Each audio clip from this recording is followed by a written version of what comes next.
Kembali di Newsline, pemirsa, kita lanjutkan rangkaian informasi untuk Anda. Yayasan Dokter Peduli Indonesia atau Dr. Share resmi meluncurkan rumah sakit apung ketiganya untuk melayani kebutuhan akses kesehatan bagi masyarakat di daerah Kalimantan. Layanan rumah sakit apung ini setara dengan rumah sakit tipe D di daratan. Dan berikut liputan jurnalis Metro TV Ardan Anugrah.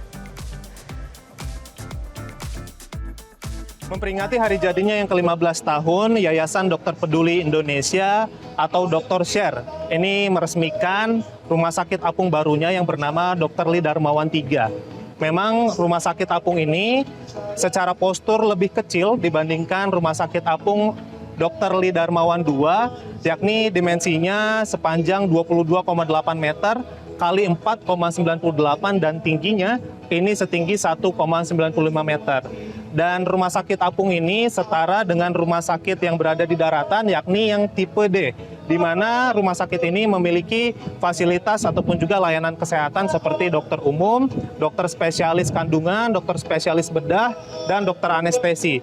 Dan untuk fasilitas ruangannya sendiri di rumah sakit apung ini tidak hanya ada ruang operasi, ada juga ruang pre ataupun juga sebelum operasi dan juga pasca operasi. Dan di rumah sakit ini juga terdapat ruangan untuk melayani pemeriksaan bagi para masyarakat, begitu kemudian juga ada ruangan untuk menyimpan obat-obatan dan ruangan sanitasi lainnya. Dan memang ini kapal ataupun rumah sakit apung Dr. Lee Darmawan III sebelum dioperasikan nantinya akan memasuki masa trial terlebih dahulu di daerah Kepulauan Riau. Lokasi ini dipilih karena berdekatan dengan Jakarta sehingga nantinya segala kebutuhan fasilitas ataupun juga kebutuhan obat-obatan yang diperlukan sebelum nantinya dioperasikan ke wilayah Kalimantan ini bisa dipenuhi terlebih dahulu. Dan memang nanti kapal rumah sakit apung Dr. Lee Darmawan III ini akan dioperasikan di wilayah Kutai Kertanegara, Kutai Barat dan juga Kutai Timur, dan bisa memasuki daerah sungai-sungai yang perairannya dangkal. Ini agar bisa menjangkau lebih jauh dan lebih dalam lagi kepada masyarakat-masyarakat yang tinggal di sana. Dan menurut catatan dari Ketua Pengurus Yayasan Dokter Peduli, ini Tutuk Utomo, dikatakan bahwa sebagai negara maritim, Indonesia masih memiliki tantangan untuk bisa memberikan akses layanan kesehatan rumah sakit kepada masyarakatnya. Rencananya akan melayani pertama di wilayah Kalimantan Timur. Akan masuk ke Sungai Mahakam, beberapa wilayah yang memang jauh dari fasilitas kesehatan tingkat lanjut ya, seperti rumah sakit umum gitu ya, atau rumah sakit umum daerah. Jadi beberapa wilayah yang kami sasar meliputi wilayah seperti di Kutai Kartanegara, Kutai Timur, Kutai Barat.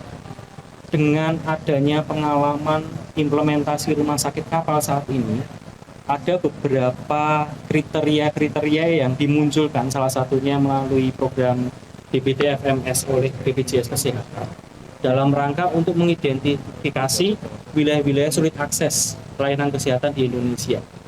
Oleh sebab itu dari sisi kami adalah bagaimana kami bisa mensinkronkan program yang kami lakukan itu dengan program yang dilakukan oleh pemerintah, sehingga memang pelayanan kesehatan yang setara itu kemudian bisa terlaksana. Dan menurut survei dari Kementerian Kesehatan, yakni Survei Kesehatan Indonesia di tahun 2023, ini ada sebanyak 62,8% masyarakat yang mengaku masih sulit dan juga sangat sulit untuk mendapatkan akses layanan setara rumah sakit.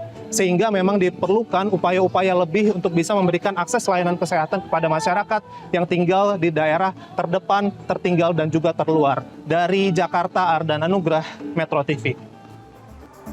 Wow, menarik sekali ya. Ternyata misi kemanusiaan ini kalau memang ada niatnya pasti bisa tetap ditempuh, bisa tetap tercapai untuk menghadirkan layanan kesehatan yang terbaik ya untuk masyarakat di wilayah 3T. Apalagi tadi fasilitasnya juga sudah lengkap, setara dengan tipe D untuk rumah sakit di daratan. Jadi apalagi yang diragukan semua sudah lengkap dari fasilitas rumah sakit apung itu sendiri ya untuk melayani kesehatan masyarakat di daerah 3T yang tentunya tidak perlu dikhawatirkan lagi. Bahkan Ini juga cukup lengkap nih Naila terkait dengan fasilitas yang tadi Anda sebutkan. Ada fasilitas EKG, USG, kemudian lab, kamar operasi, ruang resusitasi, sampai juga ada ruang pemeriksaan pasien tentunya. Kita harapkan ya supaya masyarakat yang menerima kedatangan dari RSA Lidarmawan 3 ini, Dr. Lidarmawan 3 di Kutai Kertanegara, bisa langsung saja mendatangi mungkin nanti ya, mendapatkan sosialisasi juga supaya bisa memanfaatkan adanya rumah sakit apung ini. Betul, karena selama 15 tahun berdiri, Dr. Share itu juga telah melakukan pelayanan medis. Awalnya jemput bola, karena sekarang sudah banyak masyarakat yang mengetahui tentang kelebihan dari rumah sakit Dr. Share atau rumah sakit apung ini. Jadi diharapkan juga masyarakat bisa memanfaatkan semaksimal mungkin ya pelayanan dari rumah sakit apung atau rumah sakit Dr. Share. Kami masih akan kembali untuk Anda sesaat lagi, tetaplah bersama kami di Newsline. Jelajahi cara baru mendapatkan informasi. Download Metro TV Extend sekarang.